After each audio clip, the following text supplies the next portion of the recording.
กล้วย5 ปีกับอีกเคอหนึ่งกล้วยสุก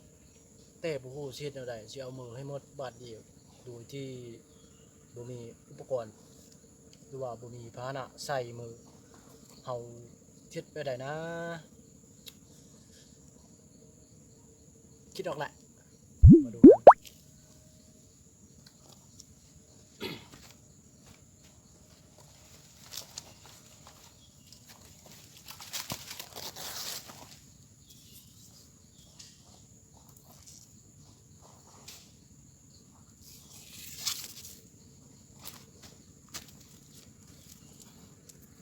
5 ปี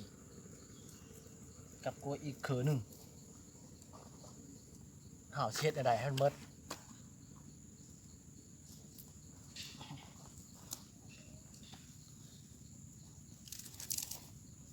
ผูกยักแล้วคอยดูทีหลังว่าผู้ค้าสิเฮ็ดจังไดให้เอามือให้หมดบาดเดียวมาดูกันมาเบิ่งกัน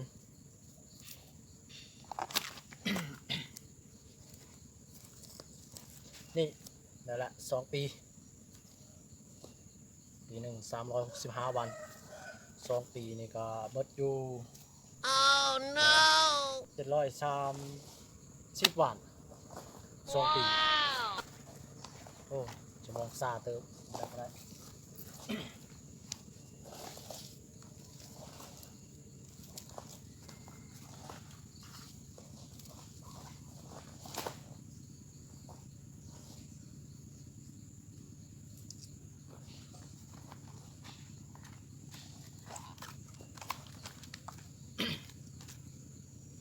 นี่ท่านผู้เบิ่ง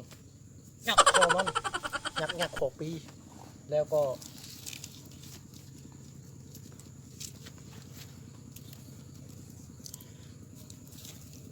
อ้าวยังอีกปีนึง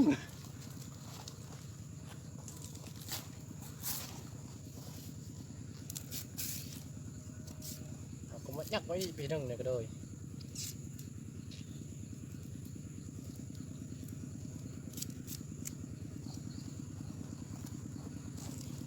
นี่ไง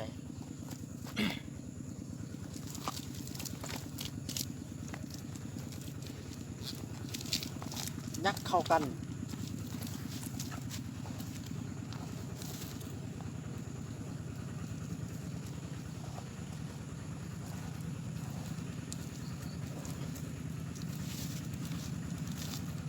เขามาเบิ่งกันกันนะว่าผมทำยังไงให้มันเบิดบาทเดียว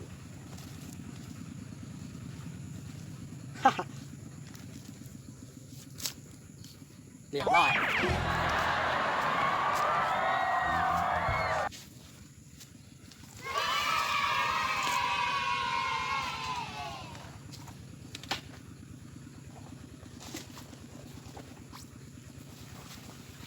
ซองคือ